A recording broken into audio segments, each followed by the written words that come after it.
I've loved the book Little Women and this story and these characters. And their adventures felt like my memories. Ever since I can remember life, the March Girls felt like my sisters. Is that what happened? Or is that how you wrote it? That is both emotional and cubist, both intellectual and intuitive. I wanted to find the author all the way through. The author is the character of Jo March, the author of Louisa May Alcott, and the author. To enter into the story of childhood as we all do, which is his memory. Thank you for coming with me on this journey to the past in order to be attention. Is that what happened? Or is that how you remember? A woman, it is Louisa May Alcott. I believed I could be a writer both because Jo March was a writer, and I structured the film to begin the narrative when they are adults, and of myself, as a filmmaker. Growing up, my heroine was Jo March, and as wanted to find both of these elements in my film. To create a movie going. We are always walking beside our younger self. I wanted there. As a yearning, as a key to understanding who you are and where you are. Because Louisa May Alcott actually wrote the book I loved so much. I dream about our future. I can because Louisa May Alcott did. Chapter 05. What in the world are you going to do now, Jo? Asked Meg. One snowy afternoon, as her sister came tramping through the hall, in rubber boots, old sack, and hood, with a broom in one hand and a shovel in the other. Going out for exercise, answered Jo with a mischievous twinkle in her eyes. I should think 2 long walks this morning would have been enough. It's cold and dull out, and I advise you to stay warm and dry by the fire, as I do, said Meg with a shiver. Never take advice. Can't keep still all day, and not being a pussycat, I don't like to doze by the fire. I like adventures. And I'm going to find some. Meg went back to toast her feet and read Ivanhoe. And Jo began to dig paths with great energy. The snow was light, and with her broom she soon swept a path all round the garden, for Beth to walk in when the sun came out and the invalid dolls needed air. Now, the garden separated the Marches' house from that of Mr. Lawrence. Both stood in a suburb of the city, which was still country-like, with groves and lawns, large gardens, and quiet streets. A low hedge parted the 2 estates. On one side was an old, brown house, looking rather bare and shabby, robbed of the vines that in summer covered its walls and the flowers, which then surrounded it. On the other side was a stately stone mansion, plainly betokening every sort of comfort and luxury, from the big coach house and well-kept grounds to the conservatory and the glimpses of lovely things one caught between the rich curtains. Yet it seemed a lonely, lifeless sort of house, for no children frolicked on the lawn, no motherly face ever smiled at the windows, and few people went in and out, except the old gentleman and his grandson. To Jo's lively fancy, this fine house seemed a kind of enchanted palace, full of splendors and delights which no one enjoyed. She had long wanted to behold these hidden glories, and to know the Lawrence boy, who looked as if he would like to be known, if he only knew how to begin. Since the party, she had been more eager than ever, and had planned many ways of making friends with him, but he had not been seen lately, and Jo began to think he had gone away, when she one day spied a brown face at an upper window, looking wistfully down into their garden, where Beth and Amy were snowballing one another. That boy is suffering for society and fun, she said to herself. His grandpa does not know what's good for him, and keeps him shut up all alone. He needs a party of jolly boys to play with, or somebody young and lively. I've a great mind to go over and tell the old gentleman so. The idea amused Joe, who liked to do daring things and was always scandalizing Meg by her queer performances. The plan of going over was not forgotten. And when the snowy afternoon came, Joe resolved to try what could be to dig her way down to the hedge, where she paused and took a survey. All quiet, curtains down at the lower windows, servants out of sight, and nothing human visible but a curly black head leaning on a thin hand at the upper window. There he is, thought Joe, poor boy. All alone and sick. This dismal day. It's a shame. I'll toss up a snowball and make him look out, and then say a kind word to him. Up went a handful of soft snow, and the head turned at once, showing a face which lost its listless look in a minute. As the big eyes brightened and the mouth began to smile, Joe nodded and laughed, and flourished her broom as she called out, "How do you do? Are you sick?" Laurie opened the window, and croaked out as hoarsely as a raven, "Better, thank you. I've had a bad cold, and been shut up a week. I'm sorry. What do you amuse yourself with?" "Nothing. It's dull as tombs up here." "Don't you read?" "Not much. They won't let me." "Can't somebody read to you?"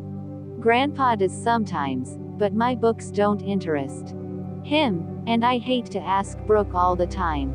"Have someone come and see you then." "There isn't anyone I'd like to see.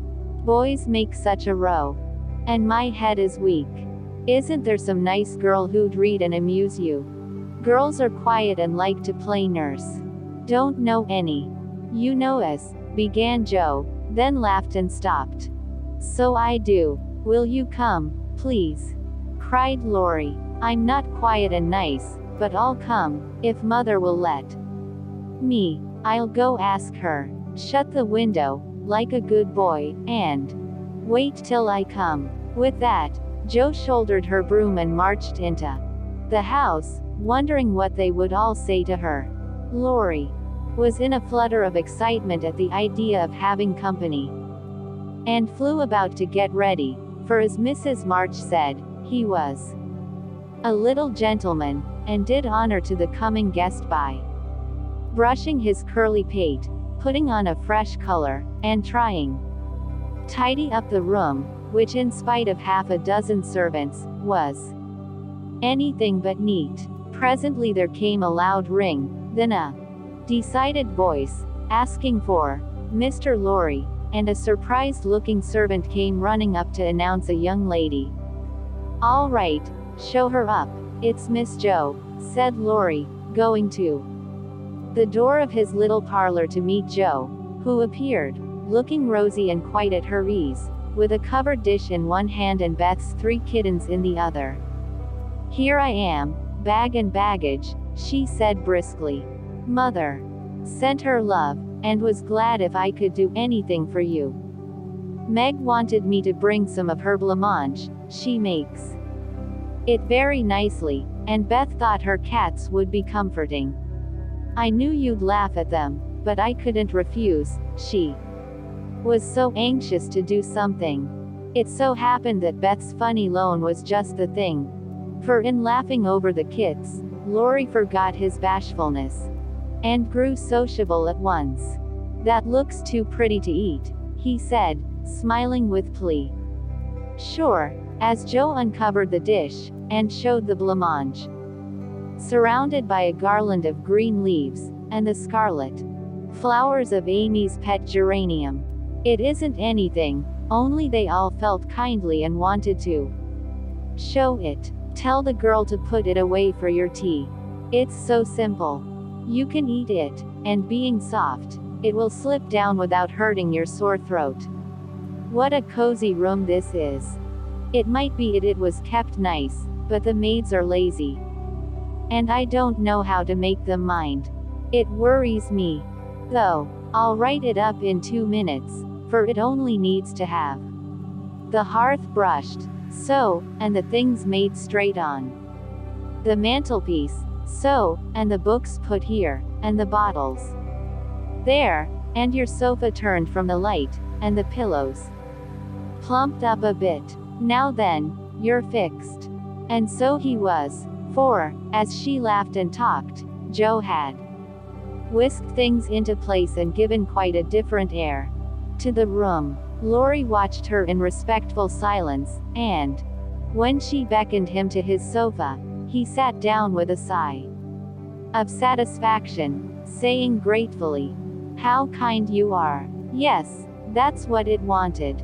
Now please, take the big chair and let me do something to amuse my company." "No, I came to amuse you. Shall I read aloud?" And Joe looked affectionately towards some inviting books nearby.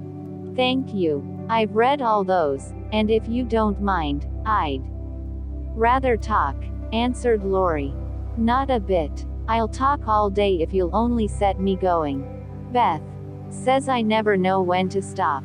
As Beth, the rosy one, who stays at home good deal and sometimes goes out with a little basket? Asked Lori with interest. "Yes, that's Beth. She's my girl, and a regular good one."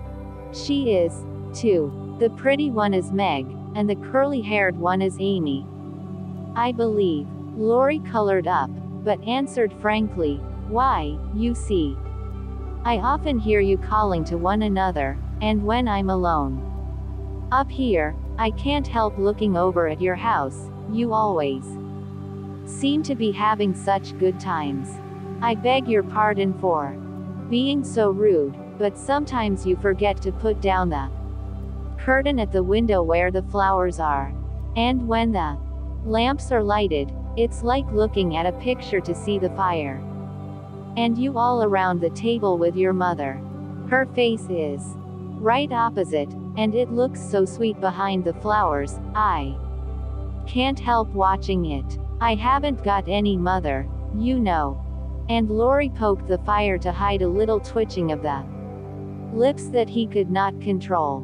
The solitary, hungry look in his eyes went straight to Joe's warm heart. She had been so simply taught that there was no nonsense in her head, and at 15 she was as innocent and frank as any child. Lori was sick and lonely, and feeling how rich she was in home and happiness, she gladly tried to share it with him. Her face was very friendly and her sharp voice unusually gentle as she said, "We'll never draw that curtain anymore, and I give you leave to look as much as you like. I just wish, though, instead of peeping, you'd come over and see us. Mother is so splendid, she do you heaps of good, and Beth would sing to you if I begged her to, and Amy would dance. Meg and I would make you laugh over our funny stage properties, and we'd have jolly times. Wouldn't your grandpa let you?" "I think he would, if your mother asked him. He's very kind, though he does not look so, and he lets me do what I like, pretty much, only he's afraid I might be a bother to strangers," began Lori, brightening more and more. "We are not strangers, we are neighbors, and you needn't think you'd be a bother. We want to know you, and I've been trying to do it this ever so long.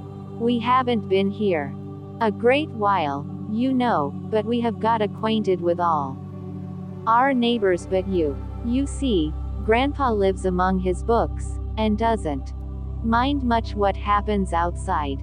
Mr. Brooke, my tutor, doesn't stay here, you know, and I have no one to go about with me, so I just stop at home and get on as I can." "That's bad. You ought to make an effort and go visiting everywhere you are asked, then you'll have plenty of friends and pleasant places to go to. Never mind being bashful. It won't last long if you keep going."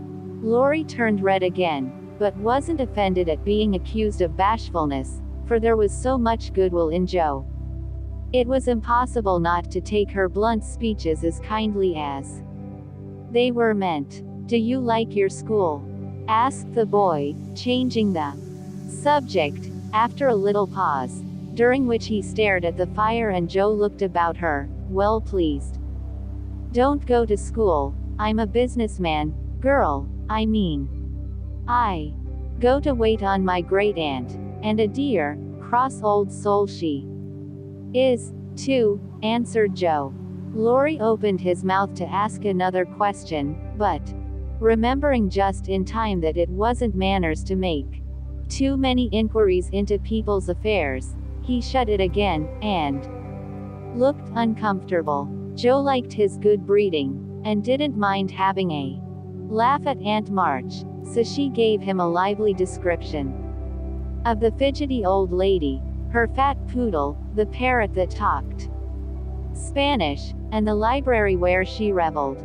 Laurie enjoyed that immensely, and when she told about the prim old gentleman who came once to woo Aunt March, and in the middle of a fine speech, how Cole had tweaked his wig off to his great dismay, the boy lay back and laughed till the tears ran down his cheeks, and a maid popped her head in to see what was the matter. Oh, that does me no end of good. Tell on, please, he said, taking his face out of the sofa cushion, red and shining with merriment. Much elated with her success, Joe did tell on all about their plays and plans, their hopes and fears for father, and the most interesting events of the little world in which the sisters lived. Then they got to talking about books, and to Joe's delight, she found that Laurie loved them as well as she did, and had read even more than herself. If you like them so much, come down and see ours. Grandfather is out, so you needn't be afraid, said Laurie. Getting up. I'm not afraid of anything, returned Joe, with a toss of the head. I don't believe you are, exclaimed the boy, looking at her with much admiration, though he privately thought she would have good reason to be a trifle afraid of the old gentleman, if she met him in some of his moods. The atmosphere of the whole house being summer-like, Laurie led the way from room to room, letting Joe stop to examine whatever struck her fancy. And so, at last they came to the library, where she clapped her hands and pranced, as she always did when especially delighted. It was lined with books, and there were pictures and statues, and distracting little cabinets full of coins and curiosities, and sleepy hollow chairs, and queer tables, and bronzes, and best of all, a great open fireplace with quaint tiles all round it. What richness! Sighed Joe, sinking into the depth of a velour chair and gazing about her with an air of intense satisfaction. Theodore Lawrence, you ought to be the happiest boy in the world, she added impressively. A fellow can't live on books, said Laurie, shaking his head as he perched on a table opposite. Before he could more, a bell rang, and Joe flew up, exclaiming with alarm, "Mercy me! It's your grandpa." "Well, what if it is? You are not afraid of anything, you?" "No," returned the boy, looking wicked. "I think I am a little bit afraid of him, but I don't know why I should be. Marmee said I might come, and I don't think you're any the worse for it," said Joe, composing herself, though she kept her eyes on the door. "I'm a great deal better for it, and ever so much obliged. I'm only afraid you are very tired of talking to me. It was so pleasant, I couldn't bear to stop," said Laurie gratefully. "The doctor to see you, sir," and the maid beckoned as she spoke. "Would you mind if I left you for a minute? I suppose I must see him," said Laurie. "Don't mind me. I'm happy as a cricket here," answered Joe. Laurie went away, and his guest amused herself in her own way. She was standing before a fine portrait of the old gentleman when the door opened again, and without turning, she said decidedly, "I'm sure now that I shouldn't be afraid of him, for he's got kind eyes, though his mouth is grim, and he looks as if he had a tremendous will of his own. He isn't as handsome as my grandfather, but I like him. Thank you, ma'am, said a gruff voice behind her, and there, to her great dismay, stood old Mr. Lawrence. Poor Jo blushed till she couldn't blush any redder, and her heart began to beat uncomfortably fast as she thought what she had said. For a minute a wild desire to run away possessed her, but that was cowardly, and the girls would laugh at her, so she resolved to stay and get out of the scrape as she could. A second look showed her that the living eyes under the bushy eyebrows were kinder even than the painted ones, and there was a slight twinkle in them, which lessened her fear a good deal. The gruff voice was gruffer than ever, as the old gentleman said abruptly, after the dreadful pause. So you're not afraid of me, hey? Not much, sir. And you don't think me as handsome as your grandfather? Not quite, sir. And I've got a tremendous will, have I? I only said I thought so. But you like me in spite of it? Yes, I do, sir. That answer pleased the old gentleman. He gave a short laugh, shook hands with her, and, putting his finger under her chin, turned up her face, examined it gravely, and let it go, saying with a nod, "You've got your grandfather's spirit, if you haven't his face. He was a fine man, my dear, but what is better, he was a brave and an honest one, and I was proud to be his friend.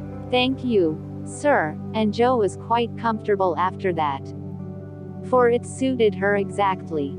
"What have you been doing to this boy of mine, hey?" was the next question, sharply put. "Only trying to be neighborly, sir." And Jo to how her visit came about. "You think he needs cheering up a bit, do you?" "Yes, sir, he seems a little lonely, and young folks would do him good perhaps. We are only girls, but we should be glad to help if we could, for we don't forget the splendid Christmas present you sent us," said Jo eagerly. "Tut, tut, tut. That was the boy's affair. How is the poor woman?" "Doing nicely, sir." And off went Jo, talking very fast, as she told all about the Hummels, in whom her mother had interested richer friends than they were. Just her father's way of doing good. "I shall come and see your mother some fine day. Tell her so. There's the tea bell. We have it early on the boy's account.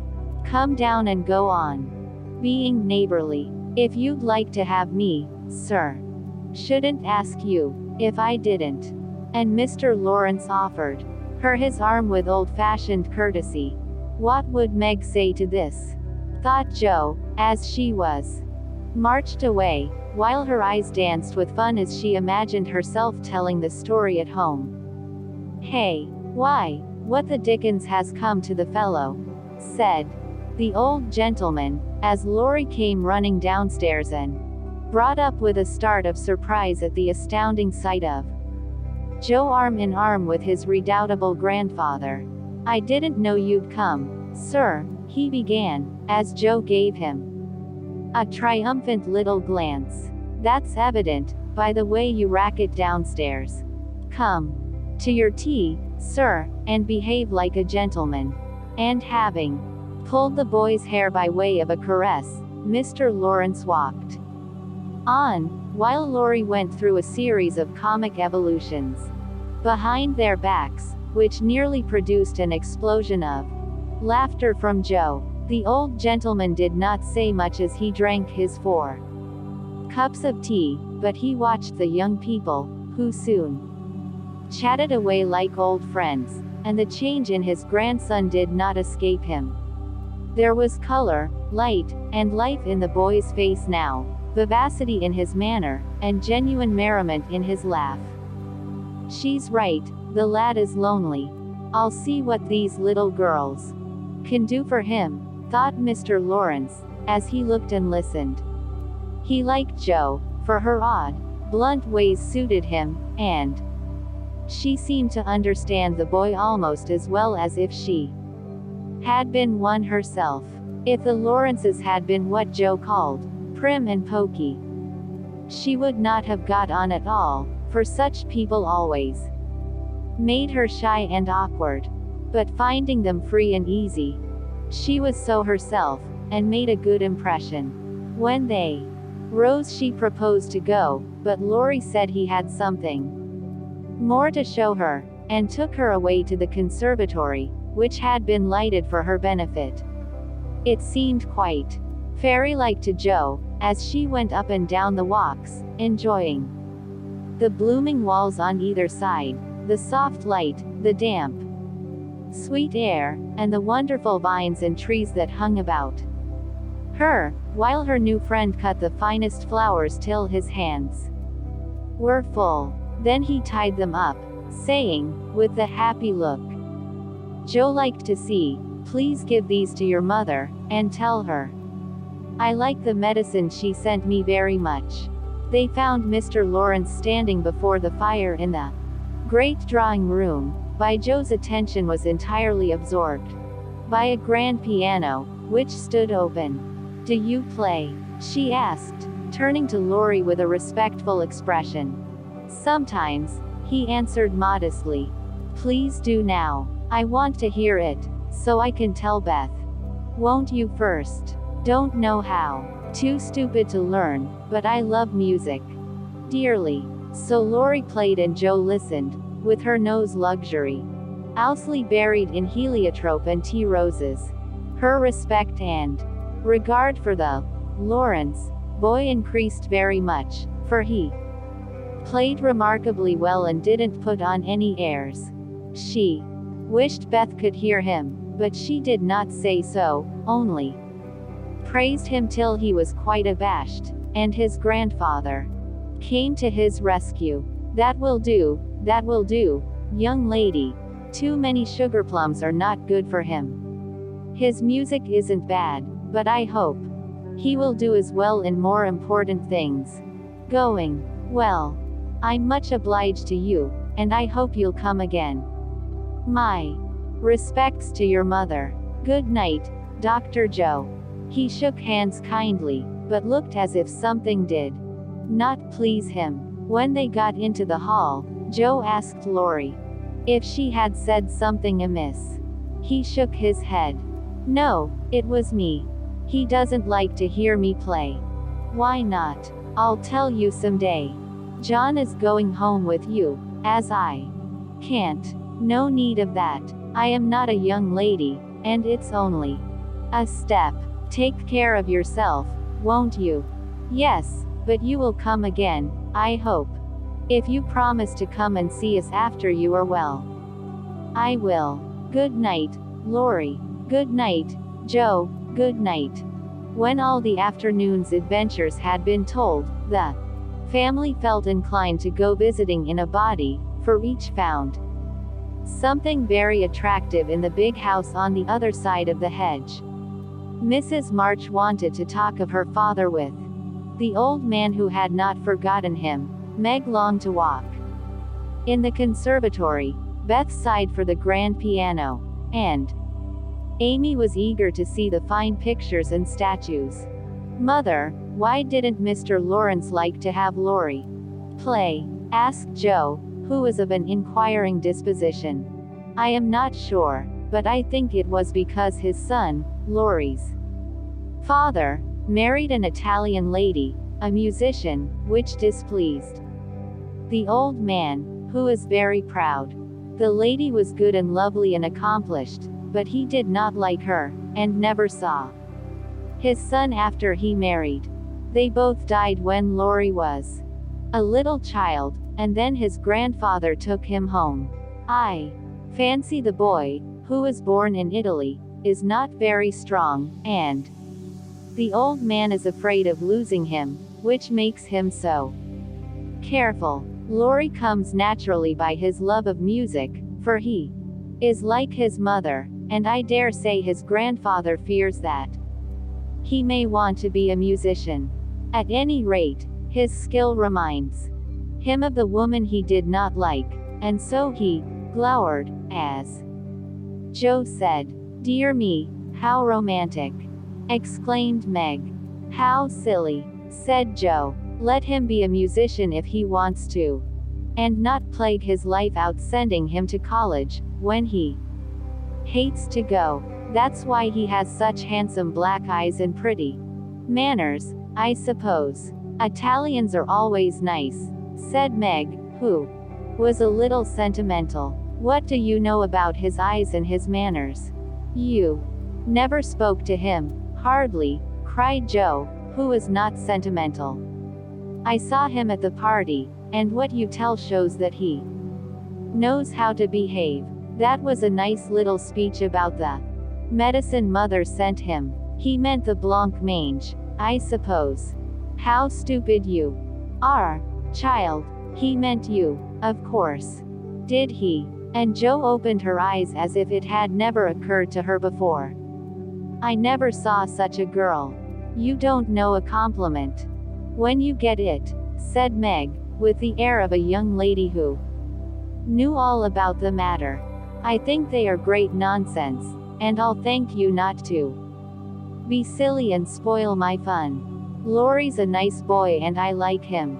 And I won't have any sentimental stuff about compliments and such rubbish. We'll all be good to him because he hasn't got any mother, and he may come over and see us, mayn't he, Marmee?" "Yes, Joe, your little friend is very welcome, and I hope Meg will remember that children should be children as long as they can. I don't call myself a child, and I'm not in my teens yet," observed Amy. "What do you say, Beth?" "I was thinking about our Pilgrim's Progress," answered Beth, who had not heard a word. "How we got out of the slough and through the wicket gate by resolving to be good, and up the steep hill by trying, and that maybe the house over there, full of splendid things, is going to be our palace beautiful. We have got to get by the lions first," said Joe, as if she rather liked the prospect.